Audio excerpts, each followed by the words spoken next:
express my gratitude and thanks to Coach Achen, who's given me this chance to be able to lead the service and to speak from the Word of God. This just so happens to be, and I didn't realize it until last week when Roshan mentioned it to me, that this Sunday marks the completion of 2 years of service for me. So 2 years ago on this Sunday is when I did my very first communion. And so by God's grace, He has given me a chance to be able to be here again, and a lot has happened in 2 years. We've served on both sides of the world, and I have to say that both were meaningful, both were challenging, but I'm happy to be back. It's good to be here with you all today. It's a lot of feelings of nostalgia arise, and then there's new feelings that I have when I come back to my home parish and see things that are slightly different than what I was used to. I can no longer see who's sleeping in the back when I preach, and the majority of the people are in the back, so it makes it difficult for me to know if I'm on track or not. But hopefully, and I think your Achen has mentioned this to you, hopefully you can make use of the spaces that are quite readily available in the front of the church. It does create a different atmosphere. We had the same thing in our church in Los Angeles. We're renting a big 600 or 700 seating capacity church, a Methodist church, and we're 45 families, and it's one family per pew. And they're so scattered out, and I've announced it week after week after week, and I'm to the point where I'm about to just go and buy some rope and rope off the back sections. Hopefully you all won't have to come to that. Hopefully you guys will want to come closer. One of the beautiful things that I felt is this idea of when we worship, we're worshiping with this large community. And when we're spread out, you don't get the same sensation. When the Kurbana started, the curtain is closed and I can hear you all singing. But then when the curtain opens, I hear just how many people are actually standing behind me. So just the fact that we get closer together, come further towards the front, it does make a difference. Try it out, see if I'm right or if I'm wrong. It's up to you. Today's theme that comes from our lectionary is Reformation Day. It's a day that I really love. When we were studying our church history, Abraham Malpan was a bit of a hero for me. He is an extreme rebel who did a lot of things that if it were done today, most of the church would also do the same thing again, which is kick him out of the church. Yeah, he was kicked out of the church. He was excommunicated because he stood for what he believed in. But the church eventually caught up with his views. And now here we are, quite some time later. Do we realize that Reformation is not a one-time event in our church's history, but it's meant to be a process. It's meant to be ongoing. In that sense, what should it mean for us to be a reformed church, a reforming church? There's a lot of things that we can do to get better as a church. We can start programs, and we're pretty good at starting programs. But I think that what happened in the Reformation wasn't a new initiative of some sort, but it was just a very basic going back to the essentials. And it manifests itself in ways like we changed our liturgy and we took out certain practices. But it wasn't that those practices are what define Reformation. Reformation is defined by us just stopping for a moment, looking at ourselves, looking at where we came from, and looking towards where we should be going, and then reevaluating everything and then understanding, let's go back to the basics. Maybe we have drifted. And maybe, I think after this many years, I think we have drifted a little bit. And so I was thinking about what is the relevance of our faith today? What are we passing on to our children? Because as I was yesterday speaking with a bishop of the Episcopal Church, he was saying that ethnic churches, they die after a few generations. And it only exists if there are more people coming in, if there is a wave of immigrants coming. Otherwise, this ethnic church needs to adapt. It needs to change. Now, some people welcome change. Some people are very frightened of the word change. What does it mean to say that our Christian faith is relevant?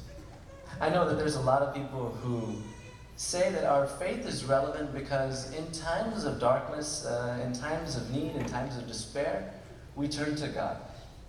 And psychologists and other people have understood this as basically religion as a crutch, religion as a sort of support tool for us. And I thought about this for a while, and it is true.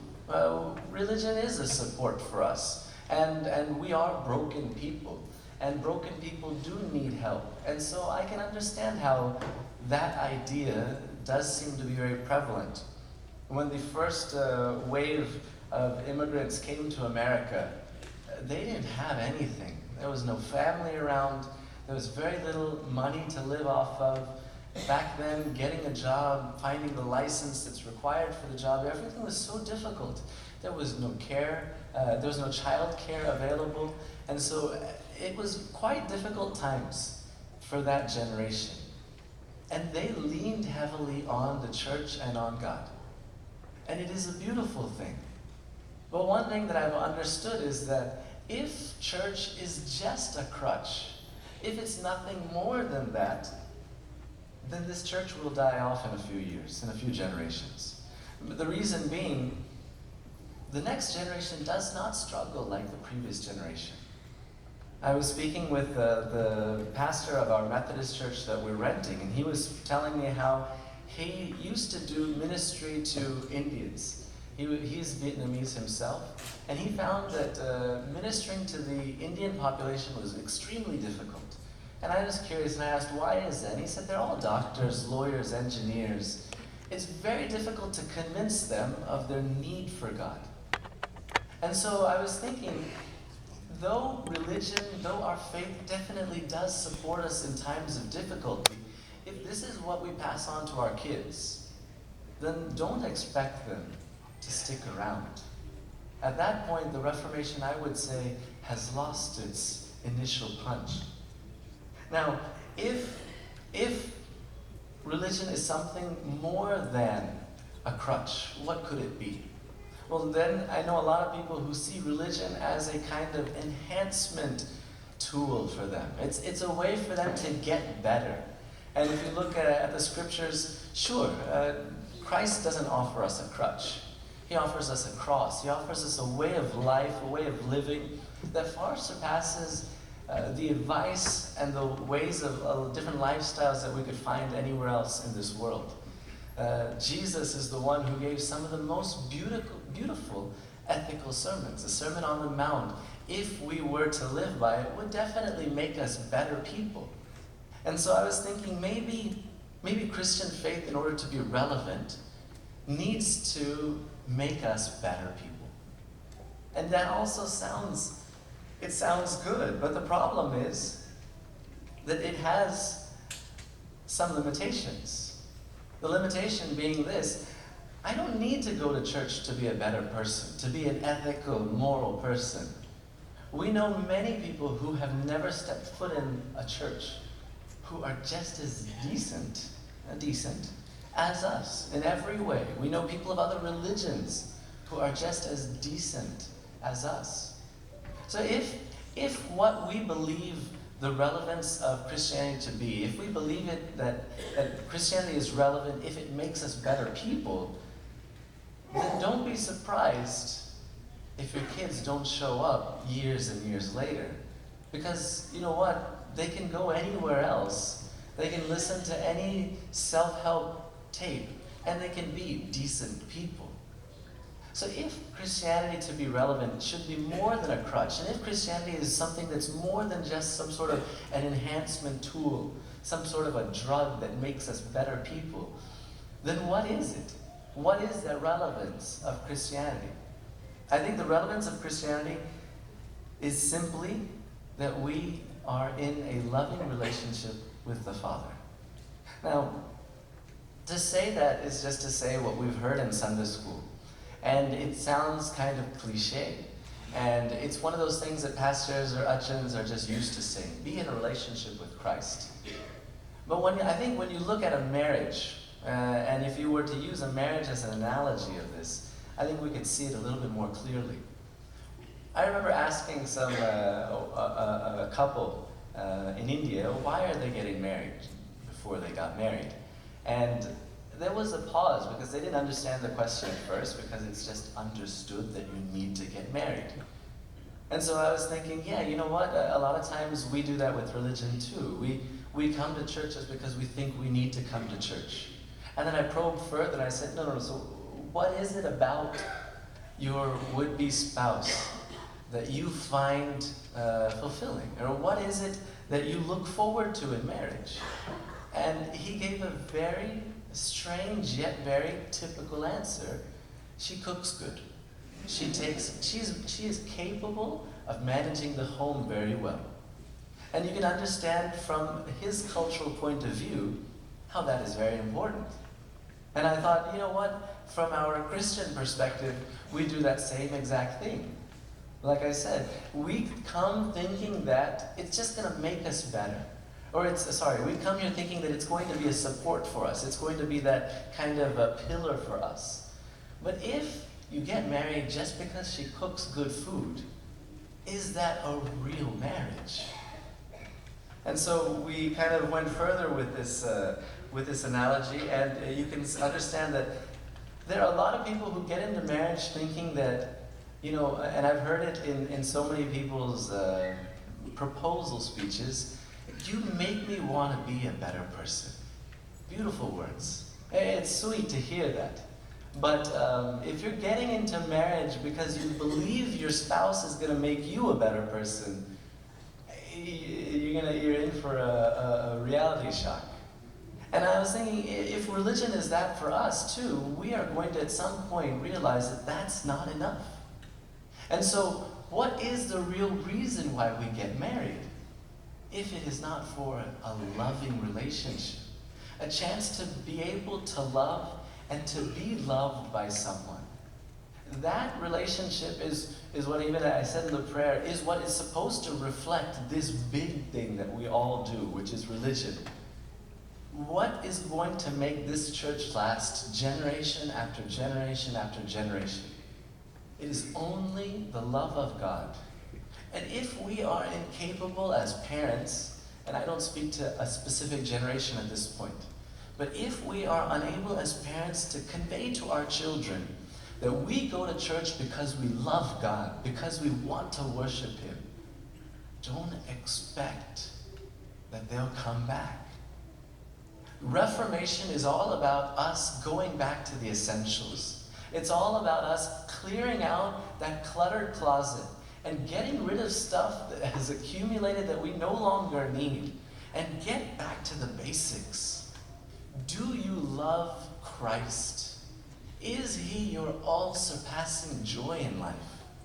Sure, if He is, you will find that He is the most sturdy of crutches. You will find that He is the most strong pillar for you to lean on.